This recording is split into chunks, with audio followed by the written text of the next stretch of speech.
आज तपाईहरुले यहाँ देख्न सक्नुहुन्छ यो फूलहरु।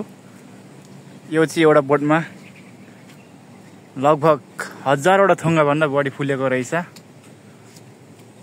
यो हेर्दा पनि अचम्म लाग्दछ। यो फूलको बोट हेर्दा हेर्नुस् साथीहरु, फूलको बोट तल सानो छ तर आमामा हेर्नुस् कस्तो मजाले फुलेको छ कि। फूलहरु पनि कति धेरै फुलेको छ यहाँ। चट्ट हेर्दा यो सयपत्री फूल जस्तो देखिने, तर यो चाहिँ सयपत्री फूल चाहिँ होइन। तर हेर्नुस् अचम्म तरिकाले फुलेको छ ल यहाँ।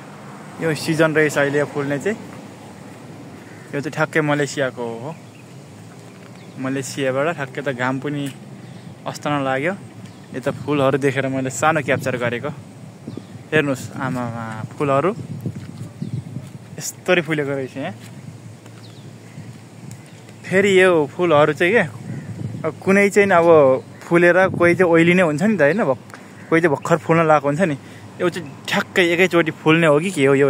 हेर्नुस् यस्तो मजाले फुलेर ढकमक्क भएको छ यो नै बोट नै। यो फूलको नाम चाहिँ फेरि के हो मलाई थाहा भएन। फेरि यहाँ यो फूलमा चाहिँ मौरीहरु धेरै आउने रहेछ के। मौरीहरु थुप्रो रहेछ रस खानलाई यो फूलको। हेर्नुस् यस्तो मजाले फुलेको छ। यसको बोट लाली गुराँसको जस्तो देखिने है यसको, तर पात हेर्नुस् लाली गुराँसको जस्तो देखिने, तर यो लाली गुराँस चाहिँ होइन। हेर्नुस् यहाँको बोट यत्रो छ तल सानो, आँपको जत्रो सानो, तर फूल हेर्नुस् यहाँ 1000 वटा थुङ्गा भन्दा बढी फुलेको छ। यस्तो मजाले फुलेको छ कि ल साथीहरु हेर्नुस् है त।